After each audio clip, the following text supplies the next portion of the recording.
श्री राधा कृष्णाय नमो नमः। सर्वप्रथम मैं भगवान श्री राधा गोविंद की वंदना करता हूँ। आप सभी प्रिय भक्त सज्जन श्रोता गणों को भी नमस्कार करता हूँ। आज हम नारद पंचरात की कथा को आगे बढ़ाएंगे। नारद जी कैलाश पर भगवान शिव को गुरु बनाकर उनसे श्री राधा कृष्ण के मंत्र की दीक्षा और परम भक्ति ज्ञान प्राप्त कर रहे हैं। नारद जी अब जिज्ञासा पूर्वक गुरु शंकर से मुक्ति मोक्ष हेतु ज्ञान पूछते हैं और भगवान शंकर नारद जी को मुक्ति मोक्षप्रद ज्ञान प्रदान करते हैं। कथा अध्ययन और पठन करते क्षण मेरे सर्वांग में रोमांच और भक्ति का संचार हो रहा था। वह इसलिए क्योंकि यह शब्द, ये वचन स्वयं भगवान शंकर के मुख से, जो भगवान श्री कृष्ण के परम भक्त हैं, परम वैष्णव और ज्ञान के महासिंधु हैं, उनके मुख से उद्भाषित है। इस दिव्य ज्ञान को भगवान शंकर कैलाश में नारद जी को प्रदान कर रहे हैं। आग्रह है कि इस कथा को ध्यानपूर्वक सुने। कथा संवाद इस प्रकार से प्रारंभ होती है। नारद जी भगवान शंकर से कहते हैं, हे नाथ, मैंने परम ईशिप्त और अद्भुत भक्ति ज्ञान को सुना। अब आप विस्तार पूर्वक मुक्ति ज्ञान के विधान को कहिए। भगवान शंकर बोले, हरि के चरण कमल में लीनता को ही मुक्ति कहा जाता है, किंतु इस प्रकार की मुक्ति को वैष्णवों की सम्मति प्राप्त नहीं है। मुक्ति क्रमश शालोक्य, शाष्टी, सामीप्य और सारूप, इन चारों वर्गों से युक्त है। मुक्ति चतुष्ट के ये चारों विभाग उत्तरोत्तर क्रमश एक दूसरे से अधिक सुखद और भोग रूप हैं। हे मुने, श्री हरि की भक्ति और उनका दास्य सब मुक्तियों से श्रेष्ठ और वैष्णवों के मत से वही परात्पर सारों का सार है। हे पुत्र नारद, काशी में मरण परम निर्वाण कारक है। जो यहाँ काशी में मरता है, उसके मृत्यु काल के समय में उसके दाहिने कान में मंत्र देता हूँ, और वही मंत्र निर्वाण तथा मोक्षप्रद और कर्मों के मूल का नाश करने वाला है। मोक्षविद इसी को निर्वाण मोक्ष कहते हैं। हे मुने, यदि कोई ज्ञानपूर्वक कृष्ण का स्मरण करता हुआ प्राण त्याग करता है, तो चाहे वह गंगा जल में या नारायण क्षेत्र में अथवा गंगा सागर संगम, जल, स्थल या अंतरिक्ष में कहीं भी क्यों ना हो, उसकी मुक्ति अवश्य होती है।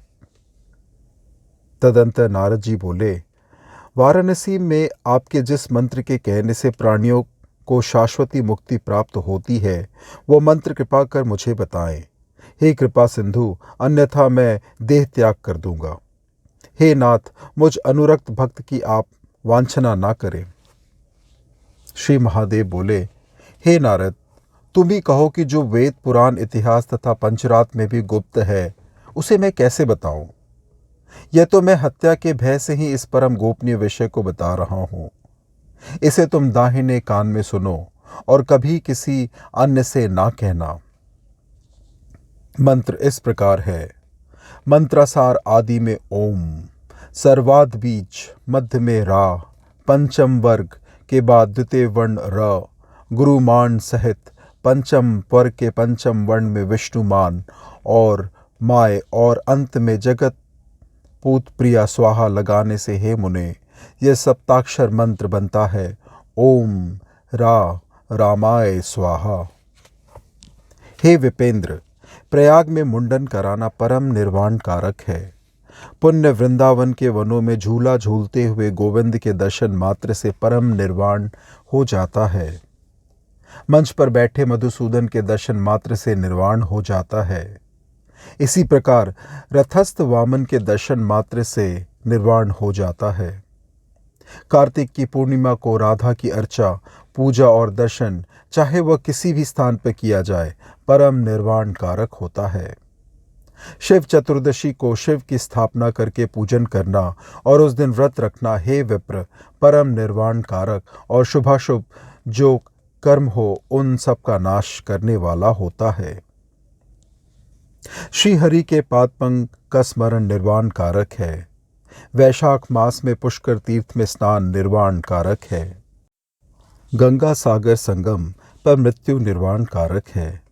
कार्तिक मास में अन्न, शिला और भूमि का दान तथा तुलसी का दान निर्वाण कारक है। ब्रह्म संस्थापन भी परम निर्वाणदायक है। वैष्णव को कन्या का दान करना परम निर्वाण कारक है। वैष्णव का उच्चिष्ट खाना परम निर्वाण कारक है। हे द्विजश्रेष्ठ, विष्णु के मंत्र के उपासक द्विज के पादोदक का पान करना परम निर्वाण कारक है। हे विपेंद्र, 1,00,000 गायों की सींगों को स्वर्ण में मढ़वा कर दान करना और पृथ्वी का दान करना परम मोक्षप्रद है। श्रेष्ठ नारायण क्षेत्र में हरि के नाम का 1,00,000 जप सर्व पापों का विनाशक और मोक्षदायक होता है। हे मुने, नारायण क्षेत्र में भक्ति पूर्वक श्री शिव तथा लक्ष्मी की अर्चना करना और विधिवत दक्षिणा देना परम मोक्षदायक है। वैष्णव द्विज से शुद्ध नारायण क्षेत्र में श्री राधा कृष्ण के मंत्र को ग्रहण करना परम मोक्षदायक है।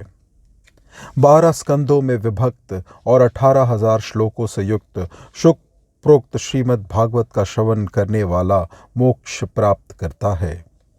हे मुने, प्राचीन काल में भगवान श्री कृष्ण ने समस्त पुराणों के शुद्ध सार स्वरूप इस पुराण को ब्रह्मा को बताया था और इसी कारण इसको भागवत कहा जाता है।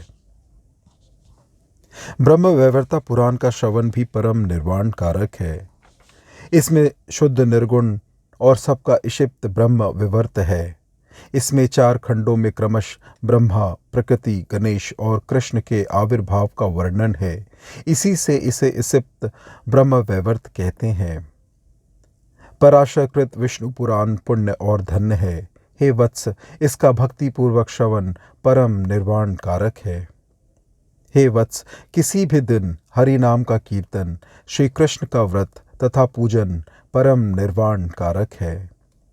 सज्जनों का जो जो कृत कर्म है, उस सब को भक्ति पूर्वक श्री कृष्ण को अर्पण करना कर्म मूल विनाशक और श्री कृष्ण का स्मरण मुक्ति कारक है।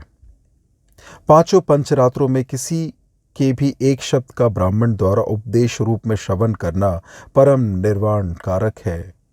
पतिव्रताओं के लिए पति के चरणों की भक्ति पूर्वक सेवा करना मुक्तिदायक है। शूद्रों के लिए ब्राह्मण की अर्चना करना निर्वाणदायक है। 4 वर्णों के परम गुरु श्री कृष्ण की अर्चना करना मुक्तिदायक है। ब्राह्मणों और वैष्णवों की सेवा करना भी मुक्तिकारक है। आषाढ़ी, कार्तिक, माघी और वैशाखी पूर्णिमा को तीर्थ स्थान और दान परम निर्वाण कारक होता है। पिता, माता तथा गुरु का सेवन मुक्ति कारक है। इंद्रियों का निग्रह करना मात्र भी मुक्ति कारक है। विधर्म से विमुख होकर स्वधर्म का पालन तथा वेदोक्त आचरण करना, हे विप्र नारद, परम मुक्तिदायक है। हे मुने, दान देना, हिंसा विहीन होना, व्रत करना और निर्लिप्त भाव से शुभ कारक कर्म करना परम निर्वाण कारक होता है। हे मुने, देवों की सात्विकी पूजा शुभ कारक और मुक्ति कारक है। अहिंसा का पालन परम धर्म और परम निर्वाण कारक है। सतयुग, त्रेता और द्वापर युगों में संतों द्वारा सन्यासी बनकर दंड ग्रहण करना मात्र परम निर्वाण कारक है। इस कलयुग में दंड ग्रहण मात्र ही परम निर्वाण कारक है, किंतु वेद विरुद्ध जो कार्य होता है वह विपरीत फलदायक होता है।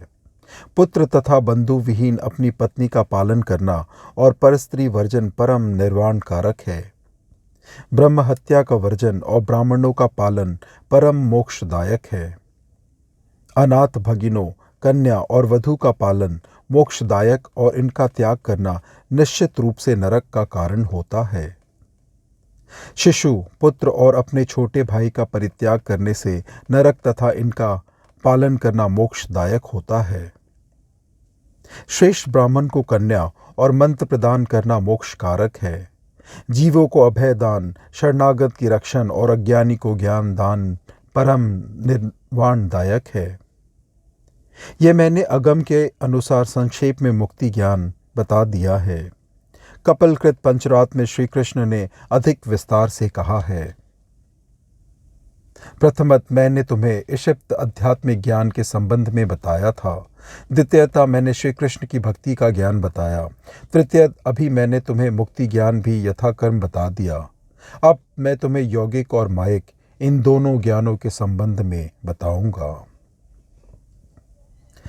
इस प्रकार से यह उत्तम कथा यहीं संपन्न होती है। आशा करता हूँ इससे आप श्रवण करके लाभान्वित हुए होंगे। श्री राधा कृष्णाय नमो नमः।